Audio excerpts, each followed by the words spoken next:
Welcome to PR Powerhouse, helping female entrepreneurs to get in the press and to gain PR. I'm Jo Swan, and I'll be sharing how to harness the power of the media to boost your credibility and business visibility, no matter what stage in business you're at. Because I'm on a mission to show you that PR is not just for the big boys. In this show, you'll learn how to reach out to journalists and own your place in the press, because you are ready to become a PR powerhouse. Hello, and good morning or good afternoon, wherever you are in the world. Welcome to this next episode of PR Powerhouse. Now, today is not the ideal day to record a podcast. It's a crazy storm here in the UK. So if you are hearing a little bit of background noise, it's because it's absolutely pelting it down on my window. But there is no other window of time to record this, so we are ploughing on in the spirit of you do what you got to do when you got to do it. So I hope it's not too distracting. But yeah, it's really odd weather here. I can't wait to get out of this crappy weather and to get to some sunshine and get to some warmer times. What we are going to be talking about today is the power of your story and basically how to use your story in PR. So we have talked about this before, way back at the beginning of the podcast.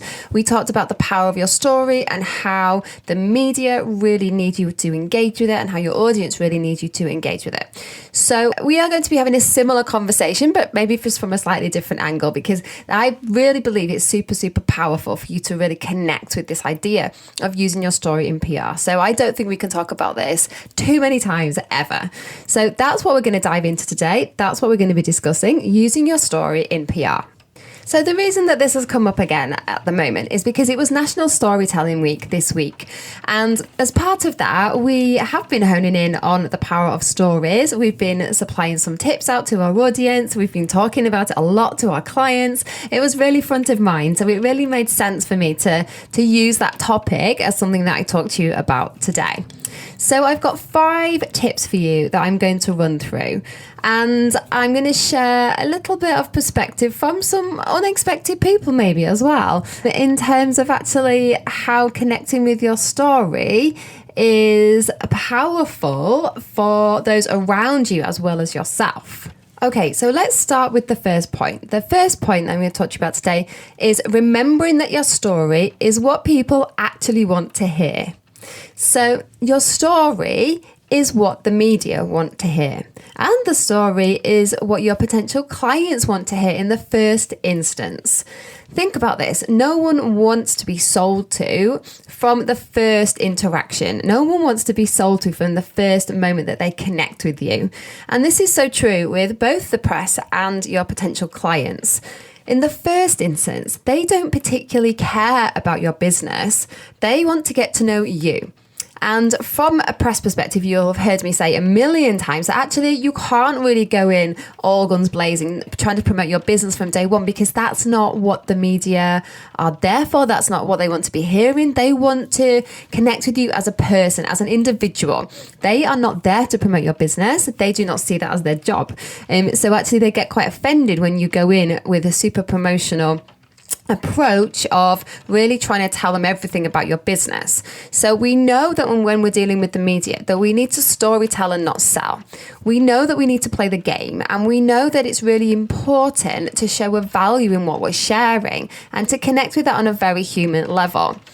So sharing your story is a chance to connect with your emotions and those emotions that are connected to your journey. It's a very real way of communicating because it's so personal. You know, you're not coming out with all your marketing spiel. You're not coming out with all of your kind of determined phrases that you might have put on your website. It just feels so much more real and so much more raw.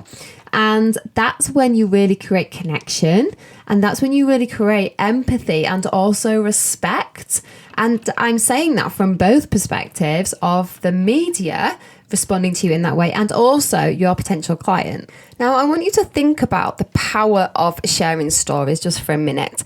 Out of context of PR, just the power of sharing stories generally. So generally in life, this is what we do, isn't it? When we go to the pub and we catch up with friends, we share stories to kind of connect with people, to converse with people as a way of letting them into our lives and letting them know what's been going on and getting those emotions off your chest that you need to get off and getting support or advice. We do that through sharing our stories. When we listen to music, we connect to those people that are conveying their message. And often music is a way of storytelling too. It's a way of the artists storytelling their journeys and their ups and downs and their challenges. It's their kind of cathartic way of connecting. And that is a form of storytelling that, again, we all really respond to in a really positive way. So I'm going to bring you a little bit of inspiration from a slightly unexpected source today. And I'm going to talk to you a little bit about Demi Lovato. So Demi Lovato is, I'm sure you have heard of her. I am quite sure you've heard of it. But if not, she's an American singer and songwriter. And having kind of looked her up recently after she's put some recent songs out that have attracted quite a lot of attention, I was really intrigued about how powerful her language was in her songs. And I've read a little bit about her, and she is very open and honest about how much of herself she puts into her songs. The recent one that she's just popped out is all around the power of being alone. And I thought this was a really interesting message.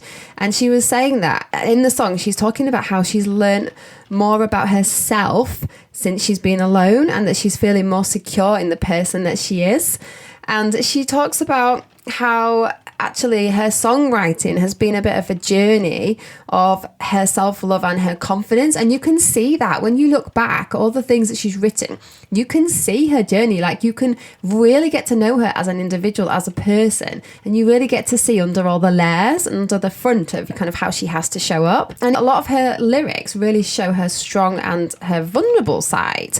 And there's so many of her songs actually that really stand out as kind of empowerment songs. So if you were to look up, like, I don't know, top 10 female empowerment songs, there would be a number of her songs in there, because actually that's the kind of vibe that she's got. She's very much about sharing her story to inspire and to empower others and to kind of inform others about her journey and help them connect with that, and also help them find hope to come out the other side. So I think she's a really interesting person in terms of when you're thinking about storytelling, because one of the things that she also says is she wears her lyrics like a badge of honor.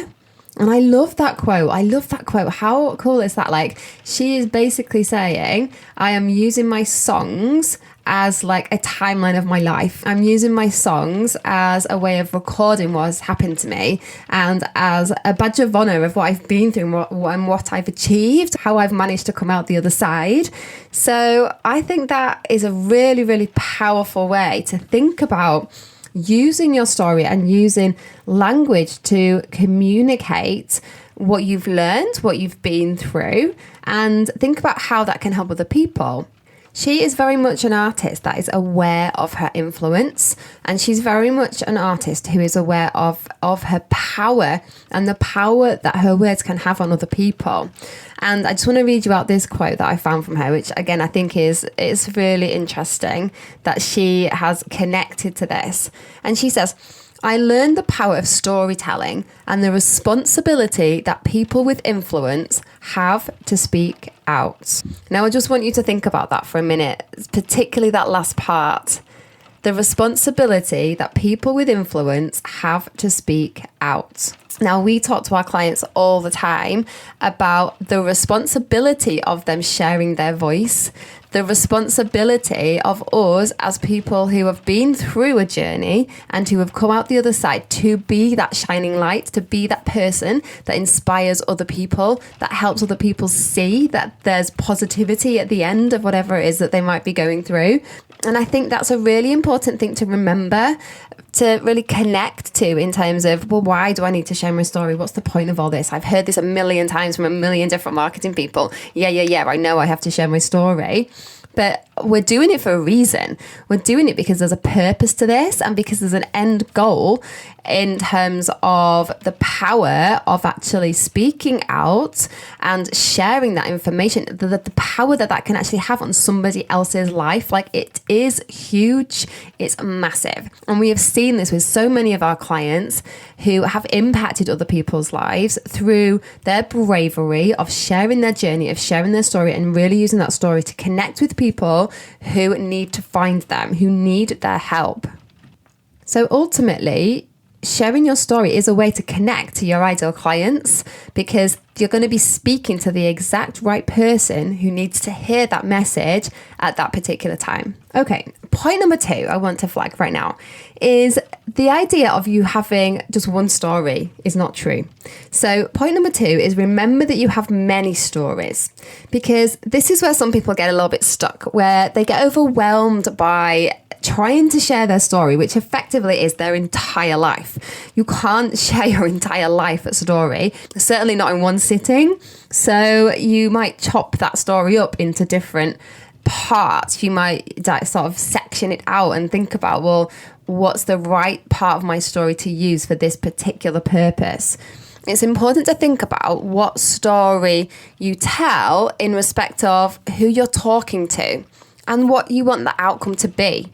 So it's a little bit like when you're at a dinner party and you think about, you kind of pick from your repertoire, don't you, of kind of what stories you've got, of what you've got to chat about, making it relevant to the people in the room at that time, finding the right tone that fits, finding the right kind of conversation that fits. It's a bit like that. You've got to play to your audience. You've got to think about, well, what is the right story for me to share right now with the people that I want to speak to? And being aware that that story of yours is big. So you're going to have to sort of section it out, compartmentalize it almost, and think about the different sort of topics that sit within your story and think about which ones you're going to share when with whom. Because we don't want you to be overwhelmed by this idea of you having to share your entire life story in one go, because that is really hard to do. And it doesn't really always make sense either. So yes, it's great to get everything down on paper, but there's absolutely no way that you can then communicate all of that in one go. So think about what parts of your story really matter to you right now. What parts of your story are the most important to get the message out there that you want to communicate right now? What values do you want to communicate?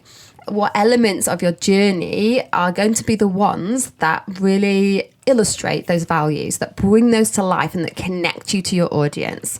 So think about splitting out your story and thinking about actually the power of the fact that you might have 10 stories within that story, you know, and actually the scope of content that you could have with that is massive. So point number 2, remember that you have many stories, not just one. Okay, point number 3, your story doesn't have to be one of woe.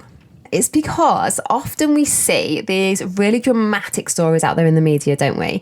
We see these really significant rises. We see these rags to riches stories. We see these stories of people who have been on the absolute floor and who have risen to success. And they are so powerful. They are media gold in terms of the transformation that comes as part of those journeys is super, super powerful to communicate and to inspire and to motivate other people.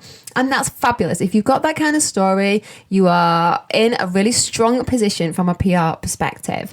But if you don't have that type of story, if you don't have a trauma story, please don't think that you don't have a story at all, because that is not true. We all have stories. It's our journey of how we've ended up where we are. It's our path. It's all the things that have happened to us along the way of deciding now that we're doing what we're doing, of having this mission, of having this purpose, of having this particular focus that we have got right now. So your story doesn't have to be one of woe, but it does have to be one of inspiration. So it has got to be something that there's a purpose to you sharing. So it's thinking about the little things that are significant. It's thinking about the moments that you have shown resilience, or the moments that you have shown creativity or entrepreneurship, or these flares that actually not everyone else has. It's thinking about highlighting the things that are making you different, that are making you individual, that have made you who you are today. So it's about really shining a light and trying to just find those little golden nuggets, I guess, of parts of your story that are going to connect with other people and that are going to be useful and interesting for you to share. But absolutely, they don't have to be massive. It doesn't have to be huge traumatic elements of your story. It just has to be something that you can pinpoint and that you can then use to illustrate a value, to illustrate a point. Tip number 4. Tip number 4 is to remember to uplift with your story. Now, this is another quote that I love here from Steve Jobs, who says, "The most powerful person in the world is the storyteller." That's really a cool quote, because what he's saying there is that it's a bit like the Demi Lovato quote about the influence of the storyteller. The most powerful person in the world is the storyteller. That means that you can have an influence on people by the way that you share your story. It means that you have a power to make a change through sharing your story. And that's why I want you to focus on remember to be uplifting with that story, because there is a responsibility that comes with actually being that storyteller. And whilst your story might be a story of adversity, it might be one of those big stories that's really full of trauma, or that's really full of negativity at the beginning. It's really important to show the light at the end of the tunnel so that you can use this as something that motivates and inspires. And you're taking people from that feeling of despair to the feeling of possibility and the feeling of hope and that feeling of excitement, actually, of where they could go and what they could become. And it's really, really important also from a media perspective to think about your responsibility in terms of guiding people by sharing your story in a certain way, and also providing them with something that they can do as a way of moving themselves forward. So one of the things that the media always ask for when you do share your story, not always, but usually, some tips that sit alongside it, because what they want to do is they want to illustrate your story, illustrate your journey and the messages that come out through it. But they want then to enable their audience to take action. They want their readers to be left with something that is useful. So they ask for us to provide them with actionable tips based on how you have found your way out, basically. So it's all around helping the readers get a win from your story, get a win from your article, from your advice piece, because the power of being that storyteller is quite significant. And you can't kind of just leave people hanging in terms of, well, this is what happened to me, and then they feel emotionally drained by reading it. They want to read it and feel uplifted and motivated and inspired, and that's the power of storytelling. So think about how to make sure that you're concluding your story with something that is powerful in a positive way and that's providing some sort of actionable next steps for them. Okay, number 5, last but not least, remember your story is unique. And I know that sounds obvious, I know that sounds ridiculous, but it's important to say, because so often we compare ourselves to other people and we don't necessarily put the value in our own stories and our own experiences and our own journeys, because we are too hung up on what everyone else has done, on everyone else's journeys. And it's super important to remember that there is absolutely no way you can compare your story to other people. You just can't do it. It's just not possible. It's not a thing. It is incomparable. Your story is unique. So please do not try and compare it to others. And you've got to own it as your own life experience. And you've got to consider the job that you want it to do in terms of the role of your story in your business.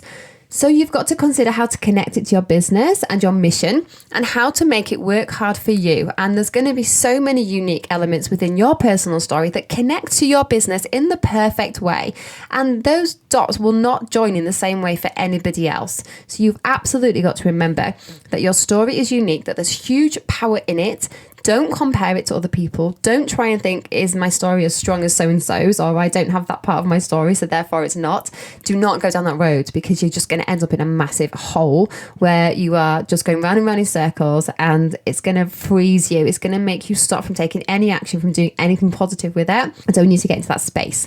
So it's really important to remember that your story is 100% unique. And the last quote that I'm going to leave you with is one from Terry Pratchett. And this quote says, "People think that stories are shaped by people. In fact, it's the other way around." So just think about that for a moment.